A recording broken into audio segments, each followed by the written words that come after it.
Another question that's coming up as we draw closer to the end of the month of Ramadan and Eid day is nearly upon us, that can we do Eid prayer at home?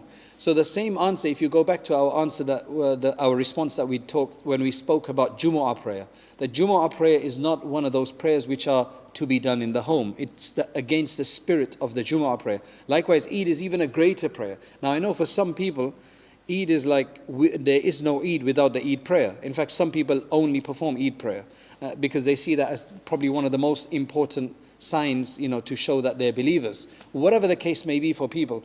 But just like with Jumu'ah prayer, in fact, even more so, it should not be done at home. You don't do Eid prayer at home. You should, if it's an open place, if things are opened up by then, alhamdulillah, in some countries it is easing up. Australia is allowing, I think, 20 people.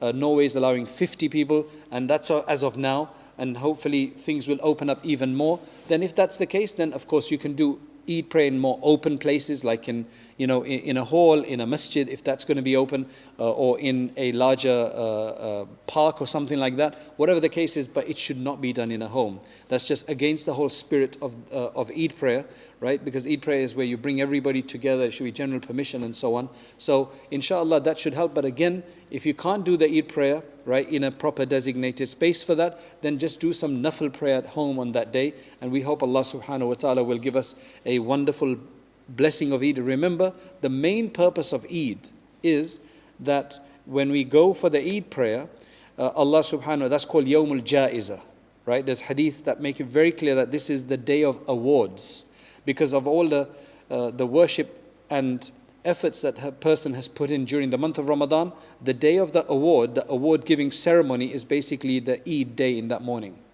right? Which generally is given when you go for Eid prayer. We're hoping that Allah will still give us that reward, right? Because we still did the efforts at home and there's still Allah subhanahu wa ta'ala to give it us, right? He will give us that reward that morning, inshallah. That's why it's a good idea to do a few rak'ats of prayer in the morning, inshallah, if we can't get access to an Eid prayer somewhere. And may Allah subhanahu wa ta'ala accept our Ramadan and and give us a full reward, inshallah, on the day of Eid, despite our shortcomings. Jazakallahu khairan.